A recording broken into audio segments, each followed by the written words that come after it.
çka e ka shtyr adoleshentin ton deri te një cigare ose të shumë cigare ose më e keqja te droga. Dhe gjetja e partnerit tjetër është traumë veti. Adoleshentët janë persona që bëjnë më shumë të gabime. Për moshë për shembull fillon adoleshenca dhe kur mbaron, sa është kjo fazë tranzicioni, domethënë. Na i thojmë ndajherë mosha kalendarike është mosha ku na kemi lind, edhe mosha mentale është mosha në cilën na pjekmi, maturohemi. Zakonisht kjo fillon me pjekjen e organizmit ton. Ma fillon me pjekjen e trupit ton, tashmë trupi është i gatshëm edhe për riprodhim.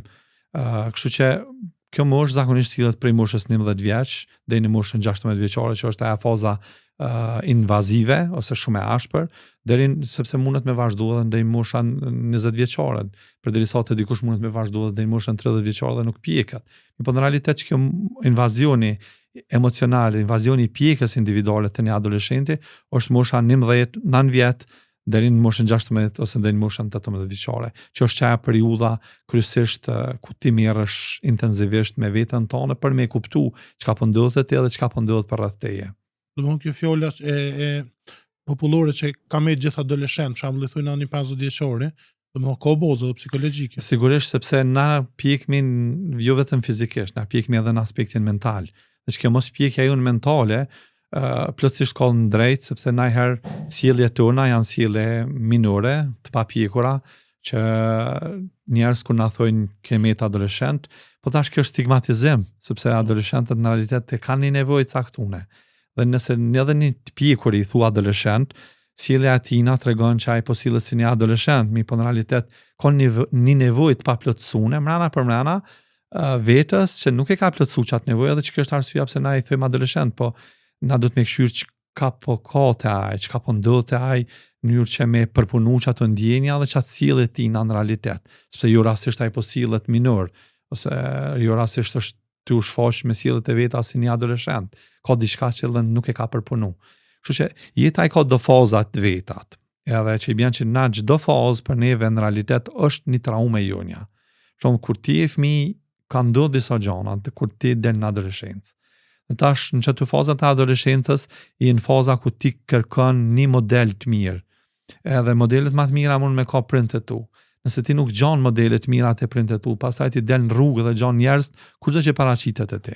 Dhe kështu që kjo është faza më e vështira. Pastaj pre adoleshencës kur del te i rrituri ose kur del te rinia, pavarësisht që ke gjetë modele, tash në rini modelon edhe i pjekësh, është koha kur ti si ri ki me gjetë partnerin e jetës. Dhe gjetja e partnerit jetës është traumë veti, pastaj fejesa, ndryshon jetën tonë, pastaj martesa, ardha një fëmijë, dhe gjithherë ti jenë në disa faza të cilat ti dush me tregu maturitetin tanë, dush me ditë ç'është ki mu gjinë dhe ç'është ki mu sill në çdo situata. Dhe kështu që çdo ndryshim sjell ankth dhe kështu që ai ankthi pastaj prodhon edhe konfliktet e mbrëmshme të individëve. Mirpo mas shumë ti ku prodhohen çdo konflikte është kjo faza e adoleshencës, faza ku ti kërkon me ditë kush je, faza ku ti kërkon një model drejt për me i përcjell edhe me modelu. Sepse adoleshentët tonë kanë nevojë për modele të mira. Adoleshentët janë persona që bëjnë mas shumë të gabime. Gabimet, po kush i përcakton çka janë gabime. Na si të rritun, thojmë që nëse një fëmijë i moshës 16 vjet, 15 po pin duhanin, shohim si diçka tepër e keqe. Kur shohim si diçka e keqe, kena irriton neve si prind. Sepse si prind kena tendenca me pa veten gjithherë në gabim. Çdo gabim që e bëjmë fëmijët tonë, na e projektojmë te vetja dhe shohim veten tonë si gabim.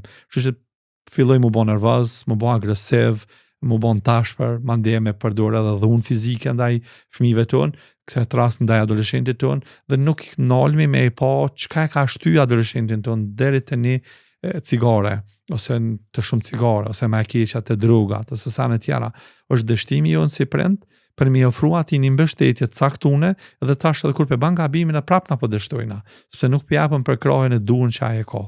Sepse jo rastisht ai ka shku te droga, jo rastisht ka shku te alkoolet, jo rastisht ka shku te sjellje deviante, sepse na nuk i kena ofruar atij një model të mirë. Dhe kur e ban gabimin tash na do të në realitet mirë kish me qenë na me mbështet në aspektin psikologjik, sepse jem prindi ose jem familjari tina, dhe çush e bëjmë këto, e kuptoj gabimin që ti ke zhvillu. Unë shpresoj shumë që ti nuk i me përsërit më këtë gabim. Mirë po, kur do që ti gabon, prap dije që ki një adresë me cilën ti munësh me diskutu, mundesh me fol, sepse në interesin tem për fëmin tem është me pa çush ai po nihet, çka ka shtyte që gabimet që ai ka zhvillu.